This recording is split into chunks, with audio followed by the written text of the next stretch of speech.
Friends, हमारी life में बहुत से ऐसे लोग होते हैं जो जहाँ जाते हैं वहाँ एक समा बांध देते हैं। उनके आने से एक रौनक आ जाती है। दोस्तों में, ऑफिस में, मीटिंग में, हर जगह पर जब वो जाते हैं तो लोग उनसे इम्प्रेस हो जाते हैं।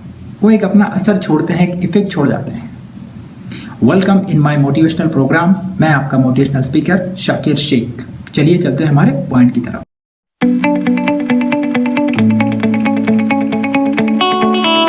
तो फ्रेंड्स, आज भी हम हमारे प्रोग्राम की शुरुआत करते हैं एक कहानी से। कहानी बहुत इंटरेस्टिंग और दिलचस्प है।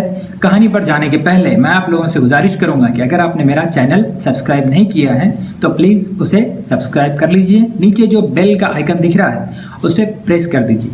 साथ में आप कमेंट्स कर सकते हैं, शेयर कीजिए अपने दोस्तों के साथ, उनको भी सब्सक्राइब करने के लिए बोलिए। चलिए चलते हैं हमारे पॉइंट की तरफ। एक स्टोरी जो हमेशा की तरह मैं आपको सुनाऊंगा। इस बार स्टोरी है एक ऐसे नौजवान की जो नया नया कॉलेज से पास आउट हुआ है और उसके पास सिर्फ शायद डिग्री है BA BCom की, और उसके शहर में एक जगह सेल्समैन के लिए इंटरव्यू था।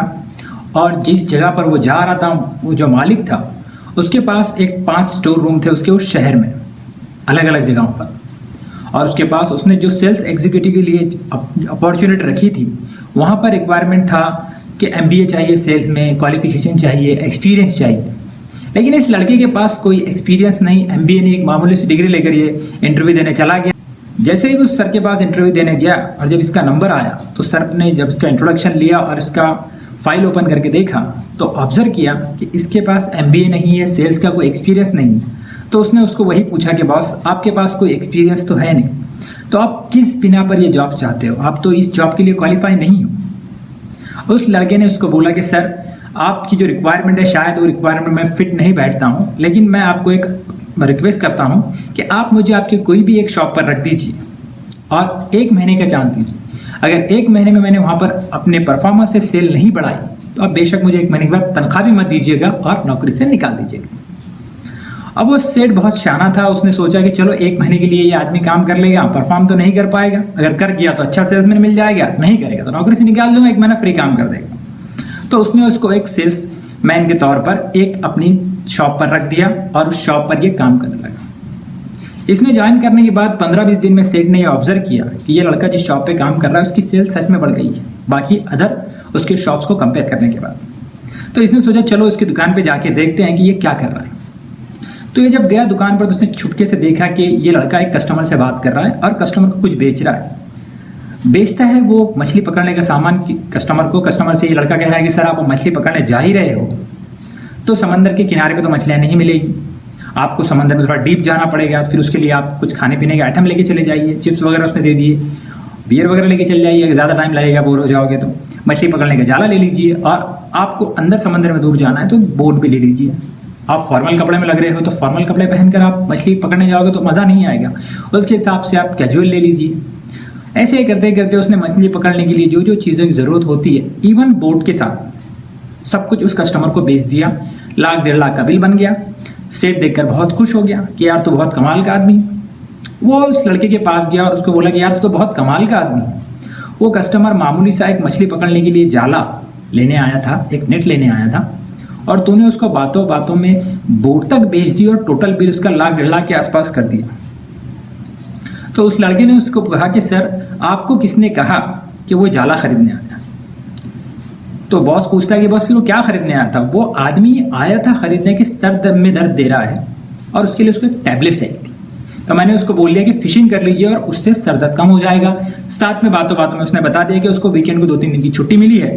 तो मैंने कहा कि सर, अब 2-3 दिन के लिए आप कुछ कर रहे हो तो अच्छा बड़ा कर दीजिए, और बातों बातों में मैंने इतनी सारी सेल कर दी। तो वो सेठ परेशान हो जाता है। तो बस स्टोरी यही बताती है कि लाइफ में आपको इफेक्टिव होना है। मैं आपको बताता हूँ, मैंने भी बहुत से ऐसे लोग देखे हैं जो टैलेंटेड है, जिनके पास बड़ी बड़ी डिग्रियाँ हैं, लेकिन वो लोगों पे एक अच्छा इफेक्ट नहीं छोड़ पाते हैं। बहुत से हमारे दोस्तों में होता है कि पढ़ा लिखा बंदा है, MA है, BA है, PhD भी हो सकता है, लेकिन उसके पास वो इफेक्ट नहीं छोड़ पाता जो उसको सूट करे। और बहुत से ऐसे अनपढ़ लोग होते हैं जो एक जगह बना लेते हैं कि यार ये आदमी बहुत सही है, बहुत मेहनती। तो ये छोटी छोटी चीज़ें होती है, आपको ऑब्जर्व करनी है कि मैं ऐसा क्या करूं जिससे मैं लोगों पर एक इफेक्ट छोड़ूं।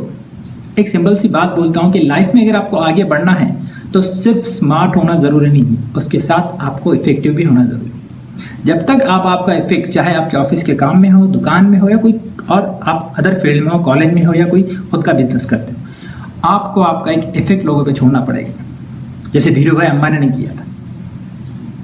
और बहुत से लोग हैं जिन्होंने अपना एक असर सोसाइटी में छोड़ दिया है, एक इफेक्ट छोड़ दिया है, और वो इफेक्ट की वजह से वो आगे गए। बहुत छोटी छोटी बातें होती है, जैसे कि आप किसी को पहली बार मिल रहे हो, बहुत दिनों के बाद मिल रहे हो, तो उसकी तारीफ कर दीजिए, बस शर्ट बहुत अच्छा पहना है, स्टाइल बहुत अच्छी है, शूज़ बहुत अच्छे हैं, हंस कर मिलिए, खुशी से मिलिए, हालचाल पूछिए। छोटी छोटी चीज़ें होती हैं जो मिलने के बाद बारे में होती है। लेकिन मैंने जितना ऑब्जर्व किया, बहुत से लोग ऐसे होते हैं जो मिलने के बाद सारी दुनिया हमारी तारीफ कर रही है और वो शख्स हमारे ऊपर एक उल्टे सीधे कमेंट करता है कि क्या बकवास शर्ट पहना है।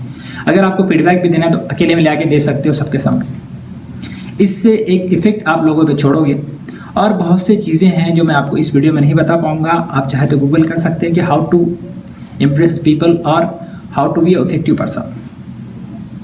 तो इन चीज़ों को ध्यान में रखिए। छोटी छोटी चीज़ें होती हैं जिससे आप एक लोगों पे पॉजिटिव असर छोड़िए, जिससे लोग आपकी तारीफ करें और इससे आपका फ़ायदा हो। अगर आप जॉब कर रहे हो तो करियर ग्रो हो, अगर बिजनेस कर रहे हो तो आपका बिजनेस में आपकी अच्छी ग्रोथ हो।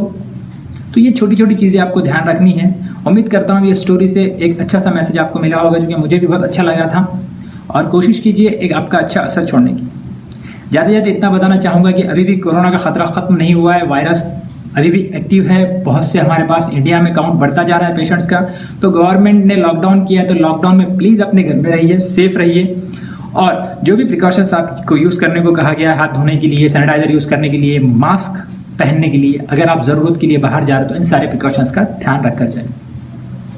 उम्मीद करता हूँ ये स्टोरी आपको पसंद आई होगी और इसके रिजल्ट्स बहुत अच्छे होंगे। अभी के लिए बस इतना ही है, मुझे दीजिए आप इजाज़त। Thank you, good day and be positive.